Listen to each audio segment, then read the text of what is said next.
जमीन के 300 से 500 मीटर तक अटैक कर सकता है और कैसे रास्ता बदलते हुए, मतलब मौसम की स्थिति कुछ भी हो, दिन हो या रात या मौसम हो खराब, ये आसानी से टारगेट को हिट कर सकता है। तो जीपीएस गाइडेड और साथ ही 900 किलो का इसका वॉरहेड, जीपीएस गाइडेड मिसाइल और जमीन के 300 से 500 मीटर तक ये अटैक को अंजाम दे सकता है। और जैसा कि मैंने आपको बताया, खराब मौसम में भी ये सटीक निशाना लगा सकता है। लेकिन अब वो सबसे बड़ी खबर, जहां इजरायली फोर्स ने हमास लीडर याह्या सिनवार पर शिकंजा कस दिया और खान यूनिस में सिनवार के घर के घेराव को लेकर खबर आई। याह्या सिनवार के खान यूनिस में ही छिपे होने की खबर है और यही वजह है कि खान यूनिस में अलग स्तर पर अब ऑपरेशन चलाया जा रहा है। बताते हैं सिनवार का कैसे काम तमाम करने के लिए आईडीएफ अब ऑपरेशंस को अंजाम दे रही है।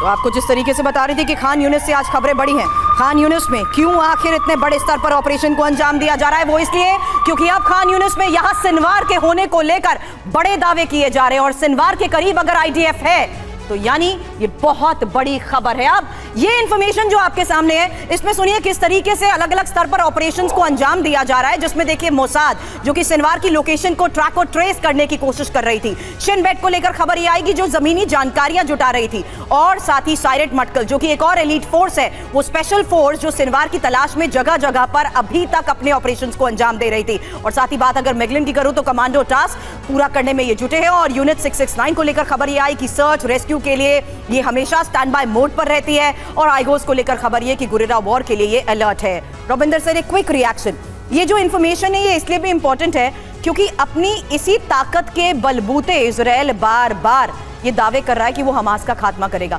लेकिन हमास के टॉप कमांडर्स के बारे में अभी तक कुछ इंफॉर्मेशन नहीं थी। जहां ये पहली बार है कि दावा किया जा रहा है कि वो अब याह्या सिनवार के भी बिल्कुल करीब पहुंच चुके हैं। और हम ये भी बताते हैं कि आईडीएफ सिनवार के खिलाफ किस तरीके से चक्रव्यूह रच रही है, कैसे कुछ दिनों के अंदर याह्या सिनवार इजराइल के शिकंजे में फंसने वाला है, क्योंकि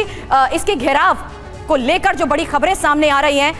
बताया जा रहा है कि पूरी तरीके से पड़ताल की जा चुकी है। जहां 7 अक्टूबर को हमास ने जिस तरीके से हमले को अंजाम दिया, हमास के हमले के बाद खुफिया एजेंसीज ने जिस तरीके से पूरा जाल बुना, खुफिया एजेंसीज जिसमें एलीट फोर्स सायरेट मटकल भी है, वो लगातार जानकारियां जुटा रही थी। यूनिट 669 को लेकर जो खबर आई, जिसे जिम्मा मिला है सिनवार के खात्मे का, आईडीएफ ने दक्षिण गाजा पर तो हमले तेज कर दिए हैं, इजराइल फोर्स ने हवाई हमले लगातार और बढ़ा दिए और खान यूनिस में ही याह्या सिनवार के घर का किया गया है घेराव। रविंदर सर। जी हाँ, बिल्कुल आमिर, जहाँ तक हम लोगों को पता चलता है, इजरायली इंटेलिजेंस का ये अनुमान है कि हमास के जो टॉप कमांडर्स हैं, सिनवार इंक्लूडेड, ये खान यूनिस इलाके में हैं और इसीलिए अब घेराबंदी वहाँ टाइटर करे जा रहे हैं। पर जहाँ तक बात आज खबर है कि उसके घर को घेर लिया है, तो मेरे हिसाब से तो कॉमन सेंस है वो घर पे थोड़ी होगा, बट ठीक है, फिर भी टारगेट कर रहे हैं, उसके घर को उड़ाएंगे। इजराइल, जैसे अभी आप कह रही थी, इनका टारगेट है इनके कमांडर्स को उड़ाना प्लस मिडिल लेवल कमांडर्स उड़ाना जी, क्योंकि अगर मिडिल लेवल के कमांडर्स उड़ा देता है इजराइल, तो जो जूनियर होते हैं, नीचे लेवल के फाइटर्स, उनकी कोऑर्डिनेशन बिगड़ जाती है। तो इजराइल का इस समय एक और टारगेट भी है कि जो मिडिल लेवल है हमास का और इस्लामिक जिहाद का और अल कुद्स ब्रिगेड का, 3-4 अलग अलग ग्रुप्स हैं, ये अल कसम तो हमास की है, राइट, कि उनके मिडिल कमांडर्स को मारो, तो उसमें इन्हें कुछ सक्सेस मिल रहा है थोड़ा। टॉप कमांडर्स का अभी तक इन्हें कोई सक्सेस नहीं मिला है, पर प्रेशर पूरा है और आई थिंक एनर्जी पूरी लगा रखी है इजराइल ने कि इनको निकालना है। तो अब एक तरह से शिकंजा कस रहा है, तो चांस प्रोबेबिलिटी वाइज देखते हो तो चांस बढ़ रहा है कि इनमें से कोई ना कोई टॉप कमांडर मारे जाएंगे। परंतु